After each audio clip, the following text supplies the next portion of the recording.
Mientras observaba el cielo nublado, vi que la verdad era un concepto cuestionable que se podía adaptar a la percepción del mundo con la que mi madre estaba familiarizada.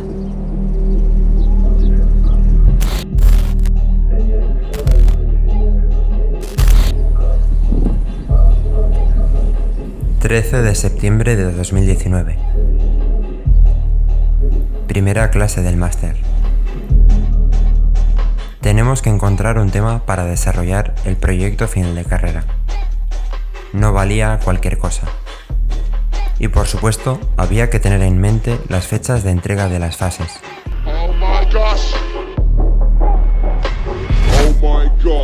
El urbanismo, la expresión gráfica eran algunos de mis intereses.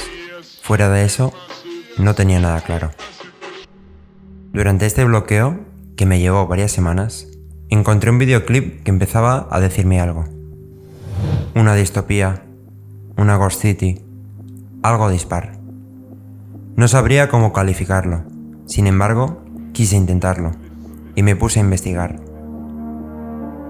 Tras varias búsquedas rápidas de Google, encontré que el lugar tenía uno de esos nombres chinos que necesitas leerlo 2 veces para poder pronunciarlo: Tianducheng. Me interesaba el lugar, y por eso lo planteé como tema para mi TFM en la primera corrección.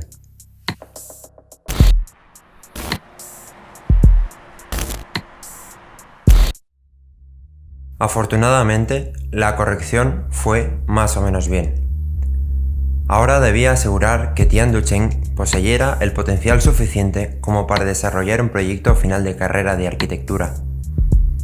Tenía que analizar urbanísticamente el proyecto e ir pensando soluciones sostenibles para convertir Tianducheng en una Smart City, zonas verdes, jerarquía de viario, carril bici.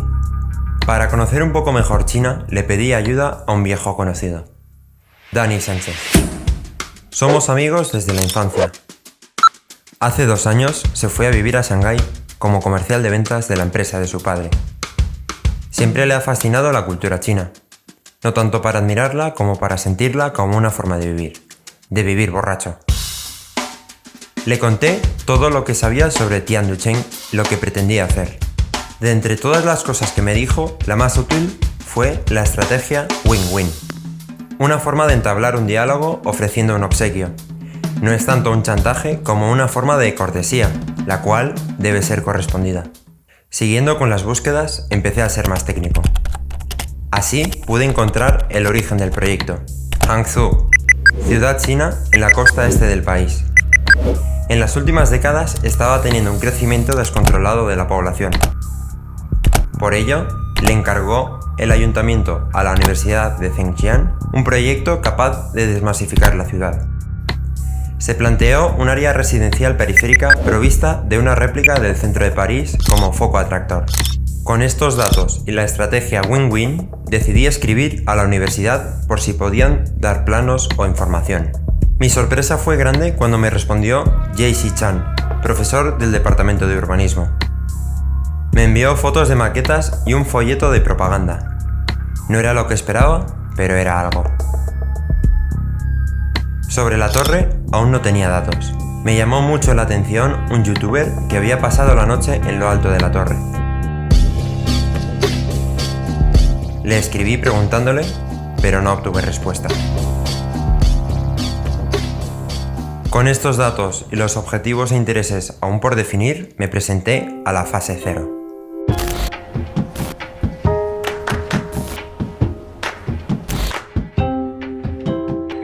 La fase 0 empezó a poner las cosas en su sitio. Sinceramente, la corrección fue dura. No podía realizar un proyecto en un lugar en el que no había estado. Tampoco podía plantear soluciones estandarizadas con aires colonialistas como panacea. A pesar de ello, no me conformaba con pensar que Tianducheng hubiera sido simplemente un fracaso urbanístico. Por eso, empecé a pensar en plantear el análisis de esta ciudad como tema del TFM. Otro de los asuntos que me exigieron en la fase 0 fue el rigor científico. Por eso, decidí escribir a 2 personas del ámbito universitario que estudian temas relacionados. Una profesora de urbanismo de la Universidad de Hamburgo y un sociólogo chileno. Mientras tanto, volví a hablar con Dani, porque tenía la investigación un poco estancada. Me explicó que para acceder a páginas chinas, el Departamento de Defensa del gobierno chino ha desarrollado lo que se conoce como el Gran Cortafuegos, que solo permite el acceso a unas pocas páginas. Afortunadamente, eso se puede solucionar con una conexión VPN en la que él estaba suscrito. Esa suscripción me la prestó, lo que me abrió una cantidad muy grande de nuevas posibilidades. Así es como encontré meipan.cn, un portal de fotografías, y contacté con Xiao Shu.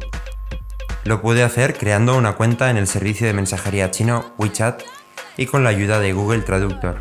Empleando el win-win y sin terminar de creérmelo, la gestión fue bien. Compartió conmigo muchas fotografías suyas en Tianducheng y me pasó el contacto de su sobrina que había estado en la ciudad con motivo de un concurso. ¿Un concurso? No terminaba de entenderlo. Le escribí a su sobrina. Recibí respuesta a los 2 días. Me explicó en pocas palabras que había ido a buscar el amor de su vida en un concurso, pero que no lo había podido encontrar. No me dijo mucho más. Tras unos días de bloqueo, decidí abrirle una cuenta de Tinder europea, a modo de win-win. Sorprendentemente, Wang Xuan estuvo a favor y aproveché para preguntarle por el concurso. El concurso, según pudo explicarme, era una especie de reality show pero en internet. Un día recibió una llamada de Your Crush 24/7 from Europe. Ella había sido seleccionada para participar en el concurso. Se trataba de un programa emitido por internet donde los concursantes serían monitorizados y puntuados por las cámaras del programa. Los patrocinadores eran la app de citas Tantan y la empresa tecnológica Huawei. El objetivo era que los participantes conocieran a su media naranja y los ganadores pudieran celebrar su boda allí mismo. Las bodas fueron emitidas en directo unas semanas después. Sin embargo, Wang no corrió la misma suerte y se volvió a su pueblo natal. Entretanto, el youtuber escalador Spikesfeed me había respondido al comentario. Le pregunté por su estancia en Tianducheng. No pudo decirme más que algunos datos de la torre y compartir conmigo el contacto de la dueña del hotel donde había pasado la segunda noche en la ciudad. Ella, al igual que muchos de los comerciantes, no entendía el concurso aquel. Sorprendentemente para ella, empezó a llegar con el paso del tiempo una nueva clientela de chinos jóvenes fans del programa, que según me contaba ella, estaban entusiasmados con esas cámaras que puntuaban a las personas. Con estas nuevas fuentes de información, mis intereses cambiaron definitivamente. En la fase 1 hice una propuesta de TFM más a nivel analítico. Al final, resultaba que la ciudad no se encontraba tan obsoleta como parecía.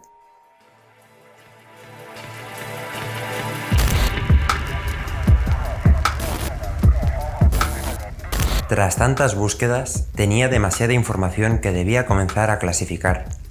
Planeamiento urbanístico, análisis estructural, hitos cronológicos, localización y emplazamiento, intenciones superpuestas, vivencias personales. A mediados de marzo me escribió Pilar Vázquez. Había analizado los planos de Tianducheng y me planteó diversas hipótesis que se resumen en: parece haber sido diseñado de forma concéntrica. Puede ser útil estudiar otros proyectos de la misma constructora. Sobre la constructora, se encargó de desarrollar el Circuito Internacional de Shanghái, el primer gran premio de Fórmula 1 con cámaras capaces de detectar el color de los monoplazas. Esta tecnología la desarrolló el ingeniero alemán Hermann Tilke en colaboración con Huawei. Junto al ingeniero alemán trabajó Rem Koolhaas en el diseño del edificio de la tribuna, el mismo que por aquellos años estaba realizando también diversos proyectos en este país. El proyecto de Tianducheng era de 2003, lo que me hizo plantear ciertas hipótesis. Hace poco más de un mes se puso en contacto conmigo Juanjo Cardenal. Tuvimos una conversación que me ayudó a afianzar hipótesis y plantear nuevas relaciones. Que evidentemente tenemos que repensar los estados de la presencia, ¿no es cierto? Donde estos mecanismos tienden a transformar y a diferir esa presencia. Entre otras cosas, me explicó que China, al igual que posee el Gran Cortafuegos, también dispone de lo que se conoce como la Gran Muralla de Infoxicación. Esta tecnología le permite al gobierno camuflar en la red cuestiones polémicas que se dan en el país. Conocer la existencia de esta tecnología me hizo poner en el punto de mira ciertos proyectos. El mismo edificio de la televisión central china era prácticamente el único proyecto que podía encontrar de Rem Koolhaas en la red. Así fui repasando hasta ver que el propio videoclip donde había encontrado la ciudad también era producto de esta gran muralla de infoxicación.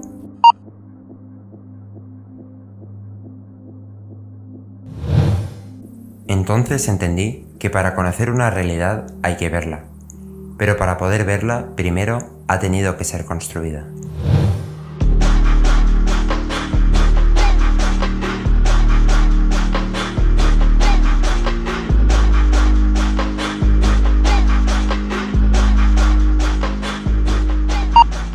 Plantear al espectador este relato sin saber el final permite trabajar con los mecanismos que la narrativa posee. Precisamente, la narrativa y los mecanismos que se dan en el proceso de diseño del relato han sido estos meses el campo de estudio del proyecto. Este esfuerzo sustituye la presencia física por un rastreo digital que la arquitectura y el urbanismo van dejando y el modo en que se conocen. La fase 3 se plantea como el lugar donde desarticular los mecanismos narrativos que se han empleado en el relato. Construcciones de la narrativa, elementos ficcionados, giros de guión, todo aquello que tiene que ver con cómo conocemos la arquitectura y la forma en que realizamos este acercamiento.